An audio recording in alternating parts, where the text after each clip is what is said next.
لہذا آپ گئے طائف کی طرف. یہ حضور کی مکی زندگی کا اہم ترین واقعہ ہے. حالانکہ اس سے پہلے 3 برس کا آپ کا شیب بنی ہاشم کے اندر جو گھیراؤ رہا اور مقاطعہ رہا اور بائیکاٹ رہا، کھانے پینے کی چیزیں جو ہے روکی گئیں، بدترین قسم کی فاقہ جو ہے کشی کرنی پڑی پورے خاندان بنی ہاشم کو. حالانکہ وہ سب کے سب ایمان تو نہیں لائے تھے، لیکن اس جرم کی پاداش میں کہ بنو ہاشم محمد کا ساتھ نہیں چھوڑ رہے، لہذا اس پورے خاندان کو جو ہے اس کے ساتھ بائیکاٹ ہوگا. اور بائیکاٹ کے نتیجے میں بنو ہاشم کا پورا خاندان شیب بنی ہاشم میں، اور جس کو شیب ابی طالب بھی کہتے ہیں، 3 برس تک محصور رہا ہے. کوئی چیز کھانے کے لیے نہیں. کوئی اللہ کا بندہ حکیم ابن حزام جیسی شخصیتیں، بنیادی طور پر نیک شخصیت، وہ کہیں پہاڑ کی چوٹی پر چڑھ کر نیچے اتر کر، ورنہ جو وادی ہے اس کے دونوں سروں کے اوپر پہرے ہیں، کوئی جا ہی نہیں سکتا اندر. اب پہاڑ کراس کرے اتر کے کوئی شہد دے آئے، اس لیے کہ وہ بہت قریبی عزیز تھے حضرت خدیجہ کے رضی اللہ تعالی عنہ، تو اپنی رشتہ داری کا بھی وہ کچھ لاج رکھتے تھے. کبھی لے آئے تو لے آئے، ورنہ وہ وقت بھی آیا ہے کہ بنو ہاشم کے پھول جیسے بچے بلک رہے ہیں، کھانے کو کچھ نہیں ہے، کچھ نہیں ہے سوائے اس کے کہ سوکھے چمڑے ابال کر ان کا پانی ان کے حلق پر ٹپکا دیا جائے، اور کچھ نہیں. لیکن اس کو بھی میں سخت ترین نہیں کہتا. حضور صلی اللہ علیہ وسلم کے لیے ذاتی طور پر جو سخت ترین مرحلہ آیا ہے وہ یوم طائف کا ہے، جس کی ایک گواہی حضور کے اپنے قول میں ہے کہ حضرت عائشہ نے ایک مرتبہ پوچھا رضی اللہ تعالی عنہ کہ کیا آپ پر یوم احد سے بھی زیادہ کوئی سخت دن گزرا ہے؟ ان کے ہوش میں ظاہر بات ہے یوم احد حضور مجروح ہوئے، زخمی ہوئے، دندان مبارک شہید ہوئے، خون کا فوارہ چھوٹا، آپ پر بے ہوشی طاری ہوئی، آپ کی زبان مبارک سے ایک بددعا بھی نکل گئی. کیف یہدی اللہ قوما خضبوا وجہ نبیہم بالدم، اللہ اس قوم کو کیسے ہدایت دے گا جس نے اپنے نبی کے چہرے کو خون سے رنگین بنا دیا، خون سے رنگ دیا. پھر یہ کہ 70 صحابہ جو ہے شہید ہوئے، جن میں حضرت حمزہ جیسے بھی ہیں، آپ کے چچا بھی ہیں، آپ کے خالہ زاد بھائی بھی ہیں، آپ کے دور شریک بھائی بھی ہیں، ساتھ کے کھیلے ہوئے ہمجولی بھی ہیں، اسد اللہ ہے، اسد الرسول ہی بھی ہے. اور ان کی لاش آئی ہے کہ ناک کٹی ہوئی، کان کٹے ہوئے، اور پیٹ چاک کر کے کلیجہ چبایا ہوا ہے. تو سخت ترین دن حضرت عائشہ کے نزدیک یوم احد تھا. حضور نے فرمایا نہیں، مجھ پر سخت ترین دن یوم طائف تھا. آپ مکے سے مایوس ہو کر طائف گئے ہیں، اور نوٹ کیجئے یہ واحد موقع ہے جہاں نظر آتا ہے کہ حضرت ابو بکر بھی حضور کے ساتھ نہیں ہے، ورنہ سائے کی طرح ساتھ رہنے والی شخصیت. صرف ایک ہے ساتھ، زید ابن حارثہ رضی اللہ تعالی عنہ، جو منہ بولے بیٹے بھی قرار دے دیے گئے تھے، لیکن یہ کہ تھے تو غلام، آزاد کردہ غلام، مولا تھے حضور کے، وہ ساتھ ہیں. صرف آپ نے عام راستہ اختیار نہیں کیا جو کہ آسان راستہ ہے، سیل کا راستہ اب بھی ہے. طائف کے 2 راستے ہیں، مکے سے طائف جائیں 2 راستے ہیں، ایک طریق السیل کہلاتا ہے، ایک طریق الجبل کہلاتا ہے. پہاڑی راستہ جو ہے انتہائی دشوار گزار، انتہائی، آج بھی آپ جب جائیں وہاں پر تو معلوم ہوتا ہے کیسے ان لوگوں نے سڑک بنائی ہے، یہ نہایت دشوار گزار. لیکن اب تو بہرحال وہ بہت عمدہ سڑک بنی ہوئی ہے. حضور کے زمانے میں سڑک کہاں تھی؟ کس سختی کو جھیل کر اس طریق الجبل کو آپ نے اختیار کیا، اس لیے کہ عام آمد و رفت کا راستہ جہاں تھا وہاں تو خطرہ تھا کہ فوراً حملہ ہو جائے، کیونکہ غالباً دارالندوا میں یہ فیصلہ ہو چکا کہ اب قتل کر دو محمد کو، ختم ہوا، ابو طالب گیا. اب کوئی ہمیں اندیشہ نہیں ہے کہ کوئی ان فائٹنگ ہو جائے گی، کوئی جو ہے سول وار ہو جائے گی قریش میں. لہٰذا اس لیے آپ ایوائڈ کر رہے ہیں اس راستے کو جس پر آمد و رفت عام ہے. وہ دشوار گزار راستے سے ہو کر طائف پہنچے، وہاں کے 3 سرداروں کے پاس جا کر اپنی دعوت پیش کی ہے، اس امید میں کہ اگر ان میں سے کوئی ایک بھی دعوت قبول کر لے، مجھ پر ایمان لے آئے، تو میں یہاں منتقل ہو جاؤں، یہ میرا دارالہجرت بن جائے. حکمت خداوندی میں، مشیت ازدی میں یہ معاملہ جو ہے، یہ شرف پہلے سے طے تھا یثرب کے لیے، لیکن حضور کی اپنی غور و فکر، سوچ بچار، اس کے حوالے سے آپ طائف پہنچے. تینوں نے جو جواب دیے ہیں کلیجے سے پار ہونے والے جوابات.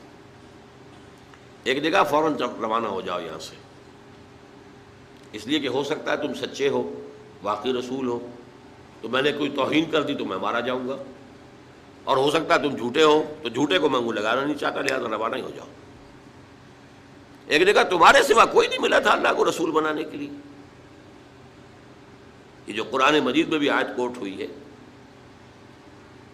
من قریتین عظیم، یہ جو کوئی رجل ہوتا، کوئی شخص جو ان دو بستیوں میں بڑی عظمت والا ہوتا، دولت والا ہوتا، ولید ابن مغیرہ کی طرح اس کی جائیداد مکے میں بھی ہوتی، مدینے اور طائف میں بھی ہوتی، تو ایسا شخص نہیں ملا تھا اللہ کو کوئی نبی بنانے کے. تم جیسا یتیم مفلوق الحال جس کا اپنا کوئی سرمایہ تھا ہی نہیں، جس کے لیے سرمایہ بھی اگر کوئی تھا تو بیوی کا تھا، وہ اللہ نے چنا. بہرحال آپ ان سے مایوس ہو کر روانہ ہونے لگے تو اشارہ کر دیا، جنہیں اسٹریٹ ارچنز آپ کہتے ہیں، یہ چھوکرے گلیوں کے آوارہ، کہ ذرا ان کی خبر لو. انہوں نے پتھراؤ شروع کیا ہے. اب ظاہر بات ہے کہ حضرت زید ابن حارثہ اگر وہ سامنے سے آ کر حضور کو شیلڈ کرتے ہیں تو وہ پیچھے سے پتھراؤ کرتے ہیں، سائڈ سے کرتے ہیں. وہ پیچھے جاتے ہیں تو سامنے سے پتھر آ رہے ہیں، تاک تاک کر ٹخنے کی ہڈی کو نشانہ بنا کر، اور یہ کہ اس سے جو خون بہہ رہا ہے وہ جا کر نالین کے اندر جم گیا ہے. وہاں سے پھر ذرا آپ نکلے ہیں، ایک جگہ ٹھہرے. زیادہ تفصیل میں نہیں میں جا رہا، لیکن خاص طور پر یہ نوٹ کرا دینا چاہتا ہوں کہ حضور کی زبان مبارک پر فریاد آ گئی،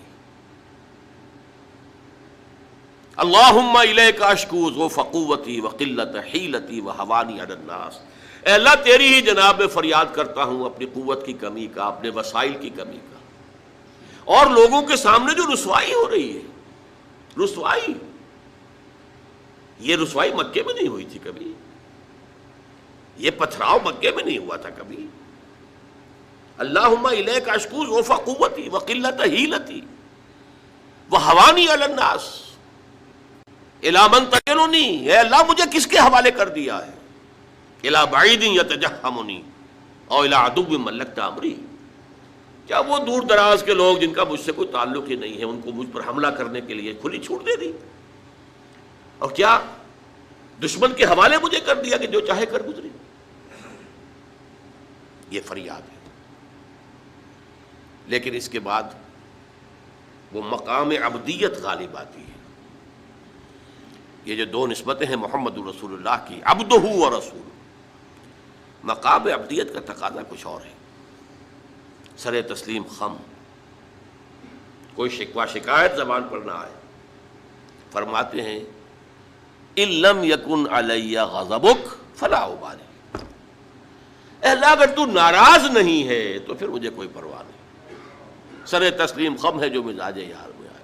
اندیشہ تو یہ ہوا ہے کہ کہیں تو ناراض نہ ہو گیا ہو. جیسے ابتدا میں چند دن کے لیے وحی کی آمد کا سلسلہ رکا تھا تو اندیشہ ہو گیا تھا کہ کہیں اللہ ناراض تو نہیں ہو گیا کہ وحی کا سلسلہ بند ہو گیا، جس پر وہ آیات نازل ہوئیں والضحیٰ واللیل اذا سجا ما ودعک ربک وما قلی وللآخرۃ خیر لک من الاولی. اسی کو کہتے ہیں فارسی میں کہ عشق است و ہزار بدگمانی.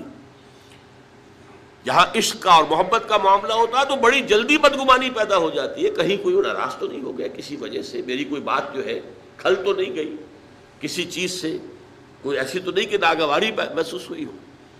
تو ان لم یکن علی غضبک فلا ابالی. اگر غضب نہیں ہے تیرا، ناراض نہیں ہے تو پھر مجھے کوئی پرواہ نہیں. اعوذ بنور وجهک الذی اشرقت له الظلمات. میں تیرے چہرے انور کی اس ضیاء اور نور کی پناہ میں آتا ہوں کہ جس سے تمام اندھیارے جو ہیں وہ دور ہو جاتے ہیں. بہرحال وہاں سے جب واپس آئے ہیں تو نوٹ کیجئے ٹرننگ پوائنٹ ہے یہ، اس لیے کہ یوم طائف ایک اعتبار سے کلائمیکس ہے، ذاتی اعتبار سے محمد الرسول اللہ صلی اللہ علیہ وسلم پر ابتلاء اور آزمائش اور امتحان اور سختی کا نقطۂ عروج، کلائمیکس.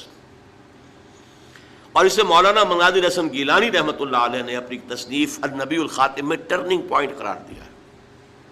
اس کے بعد سے اللہ تعالیٰ کی طرف سے خصوصی پروٹیکشن، اللہ تعالیٰ کی طرف سے خصوصی حفاظت جو ہے حضور صلی اللہ علیہ وسلم کو حاصل ہوئی.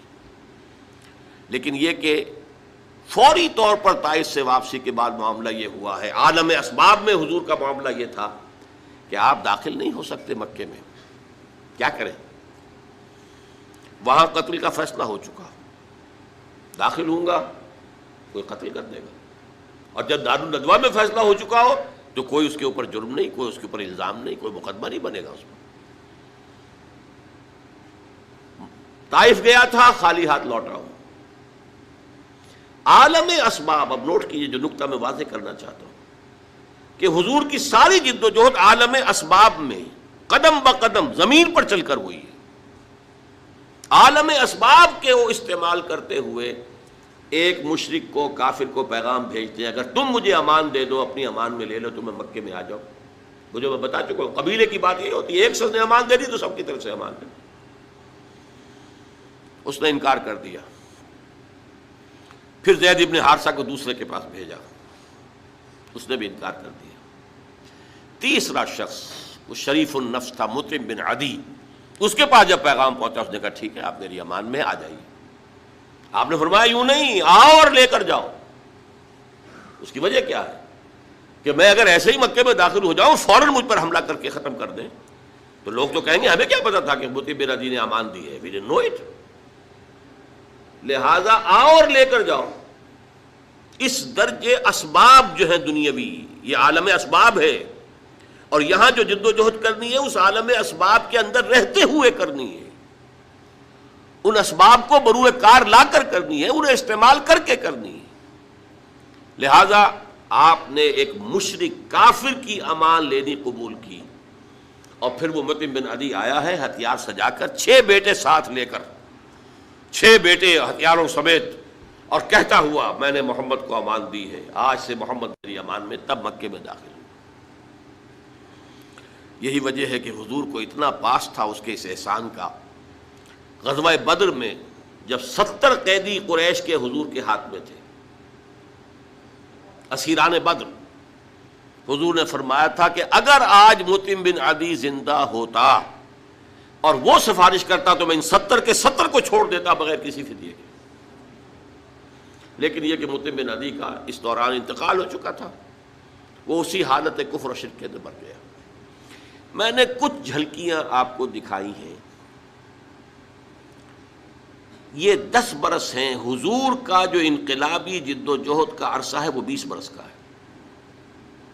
عرب میں انقلاب کی تکمیل جو ہے سن 8 ہجری میں ہو گئی، مکہ فتح ہو گیا، طائف فتح ہو گیا، حنین میں فتح حاصل ہو چکی، عرب میں انقلاب ہو گیا۔